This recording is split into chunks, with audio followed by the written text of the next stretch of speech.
Hello guys, option series की और एक वीडियो में आप सभी का स्वागत है। आज हम लोग थोड़ी एडवांस टॉपिक के ऊपर डिस्कस करेंगे। ऑप्शन की बेसिक इंपॉर्टेंट जो टॉपिक थे वो सब हम लोग प्रीवियस वीडियोस में डिस्कस कर चुके हैं। अगर आपको ऑप्शंस की बेसिक क्लियर नहीं है तो पहले जाके प्रीवियस वीडियोस देख लीजिए, क्योंकि इस वीडियो में हम लोग थोड़ा एडवांस टॉपिक के ऊपर डिस्कस करेंगे। आज हम लोग प्राइस मूवमेंट के ऊपर एक बहुत ही इंपॉर्टेंट कॉन्सेप्ट को समझेंगे एंड उस प्राइस मूवमेंट को यूज करके कैसे हम लोग ऑप्शन सेलिंग करके प्रॉफिट जनरेट कर सकते हैं उसको भी समझेंगे। तो चलिए टॉपिक को स्टार्ट करते हैं। जैसे कि हम लोग जानते हैं कि अगर ऑप्शन सेलर्स की व्यू बुलिश है तो वो पुट ऑप्शन को सेल करता है, एंड ऑप्शन सेलर की व्यू बेयरिश है तो वो कॉल ऑप्शन को सेल करता है। अब हम लोग समझ लेते हैं कि प्राइस कैसे मूवमेंट करता है, क्योंकि मार्केट में अगर आप प्रॉफिटेबल होना चाहते हैं तो प्राइस के बिहेवियर को समझना सबसे ज्यादा इंपॉर्टेंट है। सो मार्केट जनरली कैसे मूवमेंट करता है? मार्केट कभी भी ऐसे 90 डिग्री एंगल में मूवमेंट नहीं करता है। मार्केट थोड़ा ऊपर जाता है, फिर से थोड़ा रिट्रेसमेंट लेता है, फिर से ऊपर जाता है, फिर से रिट्रेसमेंट लेता है एंड फिर से ये कंटिन्यू करता है। डाउन साइड में भी मार्केट सेम टाइप की मोमेंटम फॉलो करता है। डाउन साइड आता है, फिर से थोड़ा ऊपर की तरफ रिट्रेसमेंट लेता है, फिर से डाउन साइड आता है, फिर से ऊपर की तरफ रिट्रेसमेंट लेता है। क्योंकि ये आपको समझना पड़ेगा कि market consist of buyers and sellers.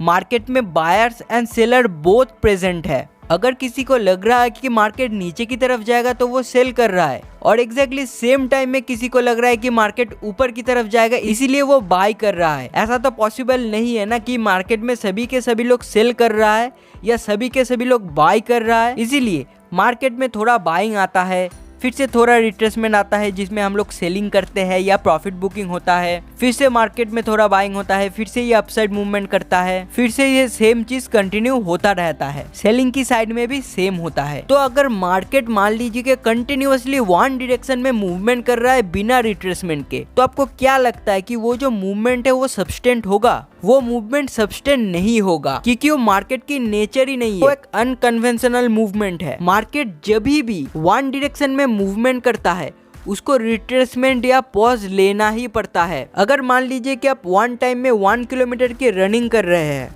तो फिर आप जब 1 किलोमीटर कंप्लीट करेंगे तो फिर आपको एक रेस्ट लेना पड़ेगा फिर से 1 किलोमीटर भागने के लिए। नहीं तो आप बिना रुके 4 to 5 किलोमीटर नहीं भाग सकते। उसके लिए आपको रेस्ट की जरूरत है, आपको पॉज लेना पड़ेगा। सेम तरीके से मार्केट भी मूवमेंट करता है। मार्केट अगर 1000 पॉइंट की मूवमेंट कर रहा है तो उसको रेस्ट लेना ही पड़ेगा नेक्स्ट 1000 पॉइंट को कंप्लीट करने के लिए। तो अगर हम लोग ऐसी अनयूजुअल मूवमेंट को फाइंड आउट कर पाए तो उसमें हम लोगों को एक ऑप्शन सेलिंग की अपॉर्चुनिटी मिल जाता है। कैसे, उसको थोड़ा समझ लेते हैं। मान लीजिए कि किसी स्टॉक हो गया या मार्केट हो गया एक अपसाइड मूवमेंट कर रहा है बिना रिट्रेसमेंट के, एंड वो ऑप्शन नियर टू एक्सपायरी है। मतलब कि मान लीजिए उसकी एक्सपायरी होने में 1-2 दिन और बचा हुआ है, तो हम लोग क्या कर सकते हैं?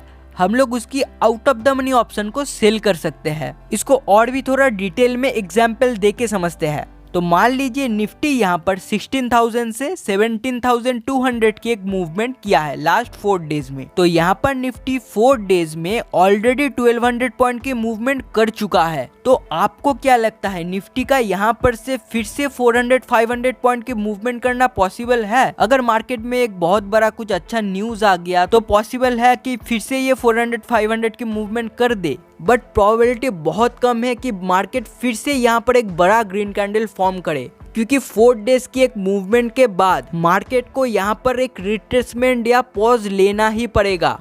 तो यहाँ पर एक प्रोबेबिलिटी बन जाता है ऑप्शन सेलिंग का। तो हम लोग यहाँ पर क्या कर सकते हैं? तो हम लोग यहाँ पर 17,500 की हो गया, 17,600 की हो गया, ये सब जो कॉल ऑप्शन है इसको शॉर्ट कर सकते हैं। तो नेक्स्ट डे एक्सपायरी है, यहाँ पर अगर मार्केट साइडवेज जाके एक्सपायर हो जाता है, अगर मार्केट 17,500-600 की लेवल को टच नहीं कर पाते हैं तो यहाँ पर जो प्रीमियम है वो 0 हो जाएगा, जो कि ऑप्शन सेलर का प्रॉफिट है। और अगर मार्केट फिर से 400-500 पॉइंट्स ट्रेवल करके 17,500 या 600 को टच भी करता है तभी भी यहाँ पर ऑप्शन 0 ही हो जाएगा। हम लोगों को यहाँ पर सिर्फ एक ही केस में लॉस हो सकता है, जब मार्केट 17,500 17,600 की लेवल को क्रॉस कर अपसाइड मूवमेंट करने लगे, जिसकी प्रोबेबिलिटी ना के बराबर है या बहुत ही कम है। तो अगर मार्केट साइडवेज चला जाता है या डाउनसाइड चला जाता है, जिसका प्रोबेबिलिटी बहुत ही ज्यादा है, तो जो वो 20 रुपीज 30 रुपीज 40 रुपीज की प्रीमियम है, तो वो डायरेक्ट हमारा पॉकेट में आ जाएगा। यहाँ पर एक बहुत ही इजी प्रॉफिट मिल जाएगा, क्योंकि यहाँ पर आप देख सकते हैं कि ऑप्शन सेलर को लॉस कराने के लिए